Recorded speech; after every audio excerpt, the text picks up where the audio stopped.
లెండుగురి శ్యామరావు కావచ్చు, అర్షద్ లాంటి వ్యక్తులు ఎందుకు పార్టీ మారాల్సి వస్తుంది మన పక్కన ఉన్నప్పుడు? అది వాళ్ళనే అడగాలమ్మా.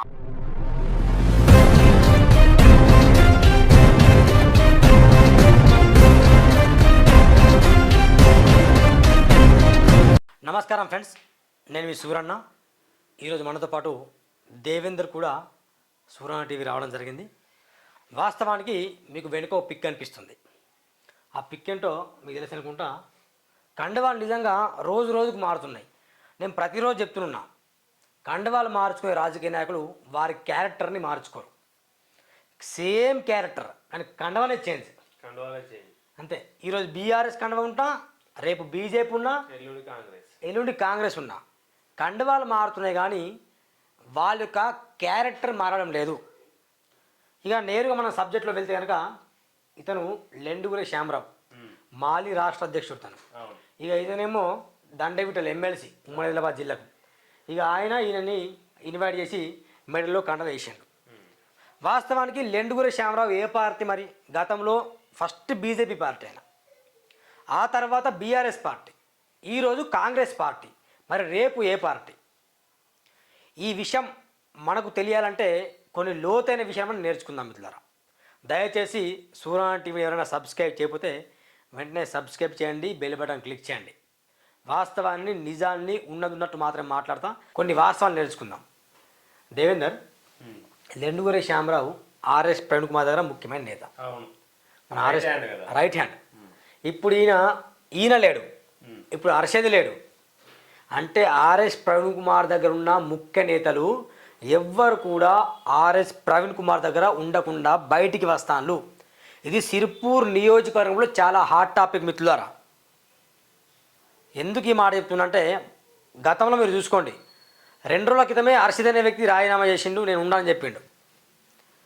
ఇక ఈయన కూడా నేను ఉండని చెప్తాను. ఇప్పుడు మిగిలిన ఇద్దరే, కొంగ సత్యనారాయణ, గోలెం వెంకటేష్, ఈ ఇద్దరు ఉన్నారు. వాళ్ళు గతంలో ఏ పార్టీ? BJP party. అంటే బీజేపీ పార్టీకి సంబంధించిన వాళ్ళు మాత్రం ఇప్పుడు ఆర్ఎస్ ప్రవీణ్ కుమార్తో ఉన్నారు, వీళ్ళు మాత్రం ఇప్పుడు లేరు. మరి ఏం జరుగుతుంది సిర్పూర్లో? ఈ రాజకీయాలు ఎప్పుడు చేంజ్ అయినాయి అని బాగా ఆలోచిస్తే గమనించండి. Note this point. Number 1, Dasoju Shravan ఎప్పుడైతే సిర్పూర్ నియోజకవర్గంలో ఎంట్రీ ఇచ్చిండో అప్పటి నుంచి రాజకీయాలు విపరీతంగా మారాయి. అంతకుముందు ఒకలా ఉండే రాజకీయాలు ఇప్పుడు ఒకలా ఉన్నాయి. అవునా కదా దేవేందర్? దాసోజు శ్రవణ్ రాకముందు ఈయనట్టుండే, ఈయన ఆర్ఎస్పీకే ఉండే, అర్షద్ అయితే ఉండే, అర్షద్ కూడా ఆర్ఎస్పీకే ఉండే. ఇప్పుడు వీళ్ళిద్దరు బయటకు వచ్చిందిగా, వీళ్ళిద్దరు ఇప్పుడు బయటకు వచ్చిండ్రు. అర్షద్ ఇంతకుముందు కాంగ్రెస్ ఉండే, అవును, ఈయన ఆర్ఎస్పీకే ఉండే, అవును. ఇప్పుడు ఈయన అర్షద్ కాంగ్రెస్ లోకి వెళ్ళి మళ్ళీ బీఆర్ఎస్ లోకి పోయింది, అవును. వీళ్ళిద్దరు ఇప్పుడు ఒకటేసారి మళ్ళీ బయటికి వెళ్ళారు, బీఆర్ఎస్ నుంచి వెళ్ళి బయటికి వెళ్ళారు.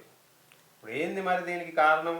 దాసోజు శ్రావణ్ కాజనార్లో వచ్చింది, మరి దీనికి దానికి సంబంధం ఉంది, బరాబర్ ఉంది. మిత్రులారా, కొంచెం వినడానికి ఓపికతో వినండి దయచేసి. భూత దేవేందర్నో సూర్యనో మీరు తిట్టుకుంటే ఇక మీ విఘ్నతకి వదిలేస్తున్నా, కానీ వాస్తవాన్ని నేర్చుకోండి. వాట్ ఈజ్ ట్రూత్ అనేది మాత్రం సమాధానం చెప్పండి. మేము నడి బోర్డున వచ్చి కాగజ్ నగర్ నడి బోర్డున వచ్చేసి ఛాలెంజ్ చేస్తాం. మీకు దమ్ముంటే సమాధానం చెప్పండి. మేము చేసేటివి ఆరోపణలు కావు, నిజాలు. ఇప్పుడు గమనించండి. ఇప్పుడు రాష్ట్ర కార్యవర్గం ఎంత సీరియస్గా డిస్కస్ చేస్తుందంటే, ఎలాగైనా కేసీఆర్ నెక్స్ట్ ముఖ్యమంత్రి కావాలని ఒక బలమైన కాన్సెప్ట్తో బీఆర్ఎస్, కేటీఆర్ కావచ్చు, హరీష్ రావు కావచ్చు, వీళ్ళు బాగా పనిచేస్తాను గ్రౌండ్లో. అయితే సిర్పూర్ గెలిచే సీట్ బీఆర్ఎస్ ఎప్పుడైనా. అయితే ఇద్దరు ఉన్న వాళ్ళు, అంటే ఆర్ఎస్పీ, కోనప్ప ఇద్దరు ఉండడం ద్వారా సిర్పూర్లో మళ్ళీ బీజేపీ ఐదర్ కాంగ్రెస్ గెలిచే అవకాశం ఉంటుంది.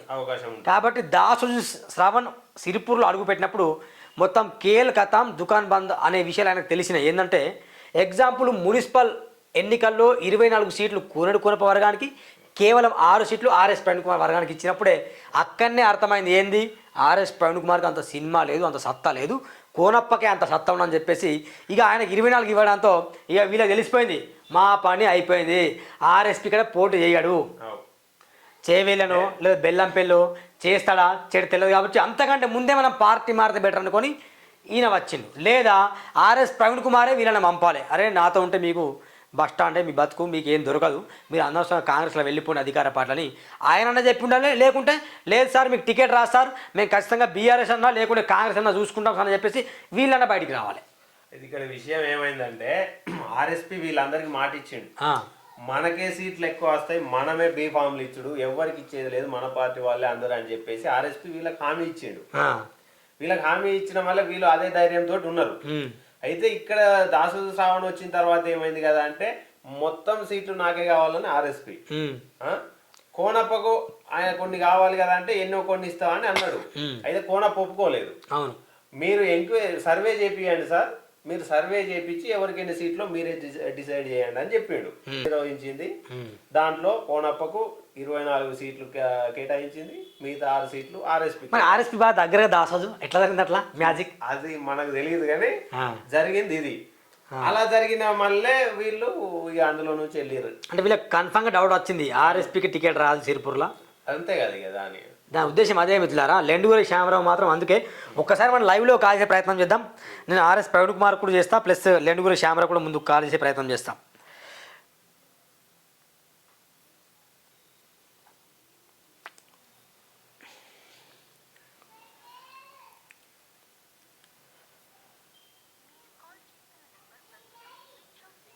ఈ switch off number switch off ఉంది లెండుగురి Shyamarao. Try to we can call RS Praveen Kumar.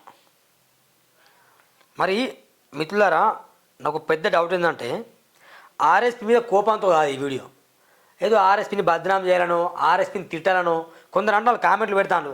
RSP అంటే నీకెందుకు పగా, ఆర్ఎస్పీని ఎందుకు టార్గెట్ చేసినావు? టార్గెట్ కాదు మిత్రులారా, ఆర్ఎస్పీకి విపరీతంగా ఓట్లు పడ్డాయి. మరి ఆయన కార్యకర్తల్ని కాపాడుకోవడంలో ఎందుకు ఆర్ఎస్పీ విఫలమవుతాడని క్వశ్చన్ మార్క్. పోలీస్ వ్యవస్థలో తోపు కావచ్చు, కానీ రాజకీయ వ్యవస్థలో మాత్రం అది పనికిరాదు. అంతెందుకు నేను కలం పట్టుకున్నా, నేను పేపర్ పెట్టుకున్నా, నేను మాట్లాడుతున్నా, నేను వీడియోలు డైలీ మాట్లాడుతున్నా, కానీ రాజకీయాల్లో నేను వస్తే అంతా డిఫరెంట్ ఉంటాయి. పార్టీలు కొత్త వాళ్ళు వస్తారు, పాత వాళ్ళు వెళ్తారు, ఇదంతా జరుగుతూనే ఉంటుంది. అంటే రాజకీయాల్లో తోపు కావాలి. మరి ఆర్ఎస్ ప్రవీణ్ కుమార్ రాజకీయాల్లో తోపు కావట్లేదు. ఇక స్టేట్ రాజకీయాల్లో కేసీఆర్ మీద ఏమన్నా ఆరోపణలు వస్తే మాత్రం వాటిని మాత్రం ఖండిస్తాను తప్ప, ఇక సిరిపూర్ రాజకీయాల్లో మాత్రం ఆయన విఫలం అవుతున్నాడు ప్రతిరోజు. ఎందుకంటే జనాలకు తెలియాలి కదా ఎందుకు చేర్చుకోవడం, మళ్ళీ వీళ్ళెందుకు బయటకు వస్తాను, అసలు దాసోత్సవానికి ఆర్ఎస్పీకి ఏం జరిగింది, టికెట్ల దగ్గర గొడవ జరిగిందా, మరి ఎందుకు ఆర్ఎస్ ప్రవీణ్ కుమార్ సార్ మౌనంగా ఉన్నాడు అనే విషయాలు తెలియాలి. ఇది తెలియాలి. ఇంకోటి ఏంటంటే 6 సీట్లు మాత్రమే ఆర్ఎస్పీకి వచ్చినాయి, 24 సీట్లు కోనప్పకి వెళ్ళినాయి. దానికి సమాధానం జనాలకు తెలియాలి కదా. శ్యామరావు గారు ఎన్ని పార్టీలు మాదిగో ఇక్కడ ఇది బీజేపీలో పోయిన పిక్, ఇది లెండుగురి శ్యామరావు గారు ఈటెల రాజేందర్ దగ్గర ఉన్నప్పుడు ఫోటోది బీజేపీ కండవా. ఆ తర్వాత ఇది బీఆర్ఎస్, ఇక బీఆర్ఎస్ కండవా. ఇదంతా బీఆర్ఎస్కి ఆయన మొత్తం ఆర్ఎస్ ప్రవీణ్ కుమార్ గారు ఉన్నప్పుడు. ఇక నేడు కాంగ్రెస్ లెవెన్ అంటే 3 పార్టీలు అయిపోయినాయి ఆల్రెడీ. మిత్రులారా జరిగే రాజకీయ కోణాలు మాత్రం ఇవే. మరి ఆర్ఎస్పీ గారు మాత్రం ఖచ్చితంగా దీనికి సమాధానం చెప్పాలి. ఇప్పటికే దుర్గం ప్రవీణ్ కూడా ఉండే మన ఆర్ఎస్పీ దగ్గర ఉండే గతంలో, కానీ ఆయన కూడా అక్కడ ఆయన కూడా లేడు ప్రజెంట్. మరి ఆయన కూడా పార్టీ మారే ఆలోచన ఉన్నదట, మరి తెలియదు. ఆయన కూడా లేడు, ప్లస్ ఈయన లేడు, ప్లస్ హర్షద్ లేడు. ఇప్పుడు ఎవరు లేకుండా అయితే మాత్రం ఆర్ఎస్ ప్రవీణ్ కుమార్ పరిస్థితి ఏంటి? ఇప్పుడు ఇది ఎలక్షన్స్ ఉన్నాయి, మున్సిపల్ ఎలక్షన్ ముందు. అవును, మున్సిపల్ ఎలక్షన్ ముందే ఇలాంటి జరుగుతున్నాయి, అర్థం చేసుకోండి. జరగడం కొంచెం బాధాకరమే, కొంచెం ఆర్ఎస్పీకి పెద్ద దెబ్బనే. ఇక తట్టాబూట చదువుకొని మళ్ళీ బయట వెళ్ళాలి. లేకుంటే సిరిపూర్లో ఉండి ఎవరున్నారు లేకున్నా నేను ఖచ్చితంగా పోటీ చేస్తాను, నేను ఖచ్చితంగా కేసీఆర్ గారిని ఒప్పించి టికెట్ నాకు వస్తానని చెప్పింది కాబట్టి ఖచ్చితంగా ఒప్పించి టికెట్ తీసుకొని పోటీ చేయడమా, లేకపోతే నేను పోటీ చేయనని ఖచ్చితంగా కోనేరు కోనప్ప గారికి టికెట్ ఇచ్చేసి కోనేరు కోనప్ప గారి కోసం గెలుపు కోసం ఆయన ప్రయత్నం చేయడమా. 3 ఆప్షన్స్ ఉన్నాయి. నంబర్ 1, ఆయన కోనేరు కోనప్పని గెలిపించుకోవాలి ఆర్ఎస్ ప్రవీణ్ కుమారే. రాష్ట్రంలో కేసీఆర్ చెప్తాడు, ఆర్ఎస్ ప్రవీణ్ కుమార్ నేను నీకు ఎమ్మెల్సీ కోట్లేదు, ఎమ్మెల్సీ పదవి నేను మినిస్టర్ చేస్తాను, కానీ బీఆర్ఎస్ పార్టీ గెలవాలి, కోనప్పని గెలిపించంటే ఖచ్చితంగా కోనప్పని ఆర్ఎస్పీ గెలిపించాలి. Number 1 point.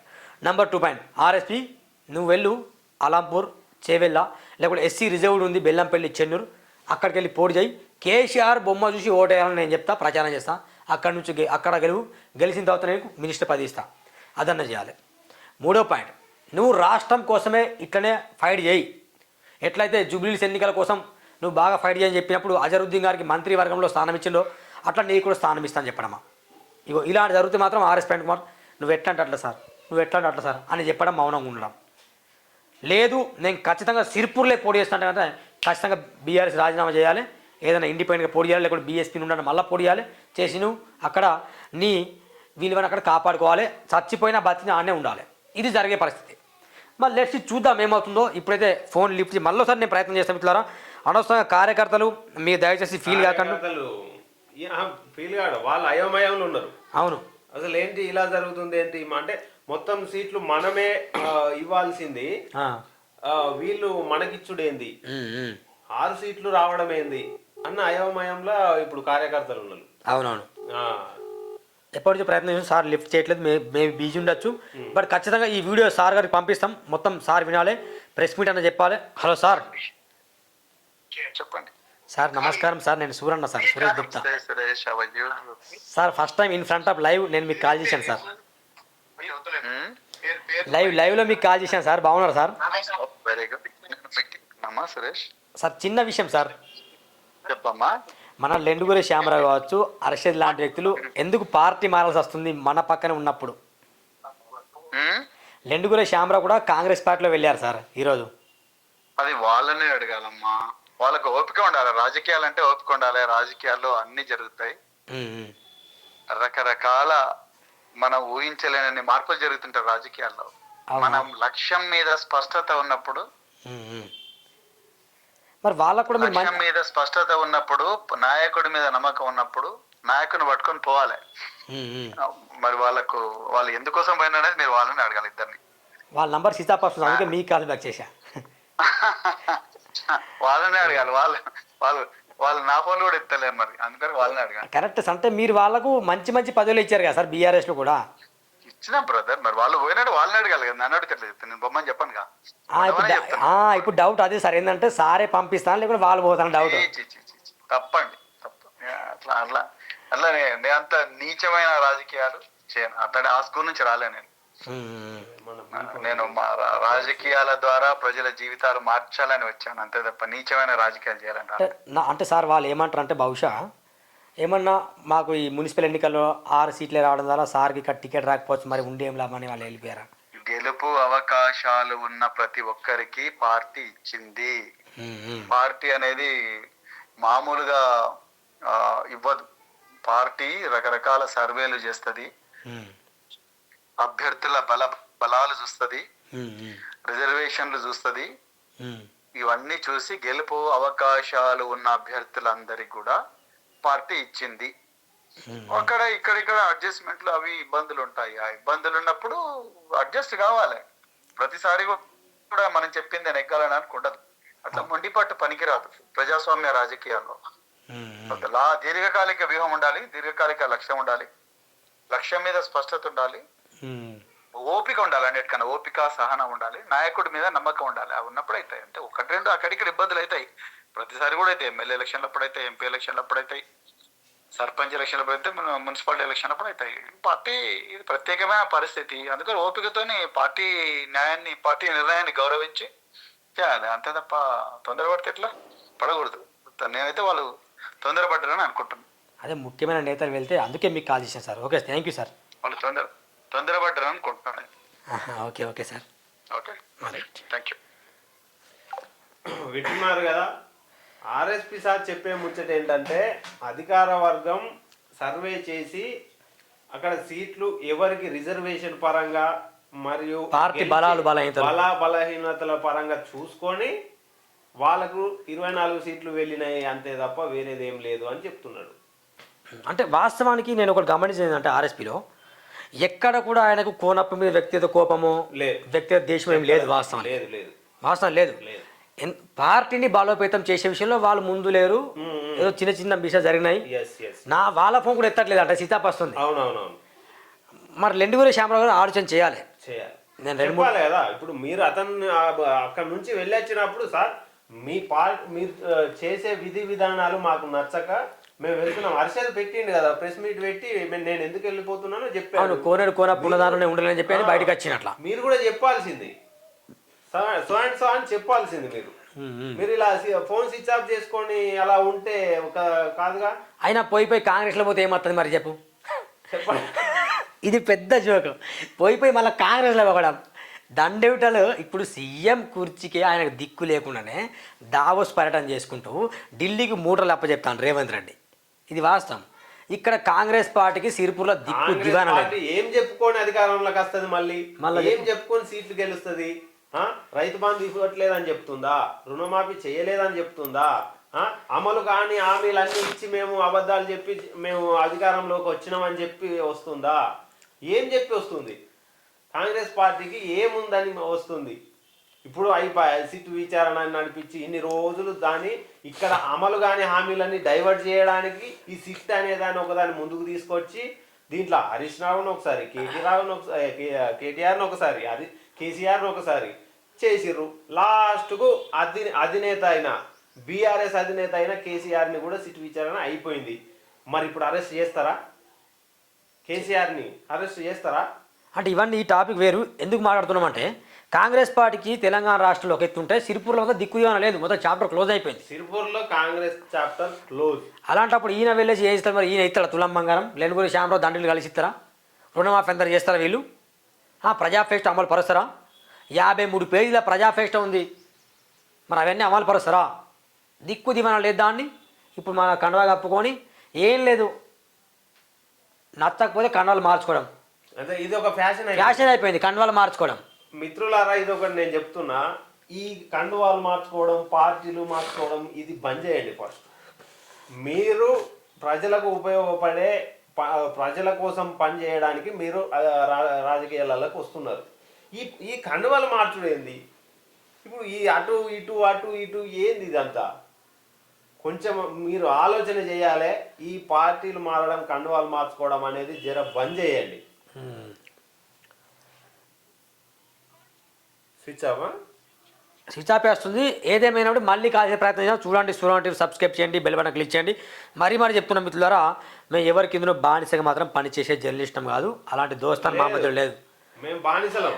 ఎవరికి బానిసలం? ప్రజలకు బానిసలం. ప్రజలు ఏది చెప్తే అది మేము ప్రజల గొంతుకై మేము మాట్లాడుతున్నాము తప్ప మేమేదో ఆశించి కాదు. మీరు అది అర్థం చేసుకోవాలి.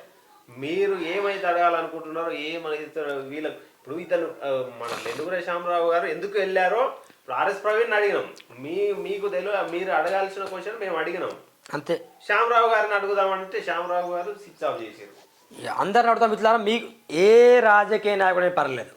ఈవెన్ నేను పేర్లు చెప్తున్నా, కోనడు కోనప్పైనా, దండ విటైనా, ఆర్ఎస్ ప్రవీణ్ కుమార్ అయినా, కొంగ సత్యనారాయణ, గోలెం వెంకటేశ్ అయినా, మా దుర్గం ప్రవీణ్ అయినా, ఎవరైనా పర్లేదు. సిరిపూర్ నియోజకవర్గంలో అర్షద్ హుస్సేన్ అయినా, అన్సర్ హుస్సేన్ అయినా, ఇంకా చోటా మోటా లీడర్లు ఎవరైనా పర్లేదు. ఇక వీళ్ళు అవినీతి చేస్తానని చెప్పి కరెక్ట్ ఎవడైనా తీసుకొస్తే సురణ టీవీ బరాబర్ ముందుండి ప్రశ్నిస్తుంది. బరాబర్ ఎవరైనా పర్లేదు, నిక్కచ్చిగా మాట్లాడతాం. బరాబర్ చెప్తున్నా, అనవసరంగా లేనిపోని ఉదాంతాలు సృష్టించకండి. సురణ టీవీ ఎల్లప్పుడు ప్రజా గొంతుకనే, పబ్లిక్ గొంతుకనే. దేవేందర్తో సురన్న. చూడండి, థ్యాంక్ యూ, బాయ్ బాయ్.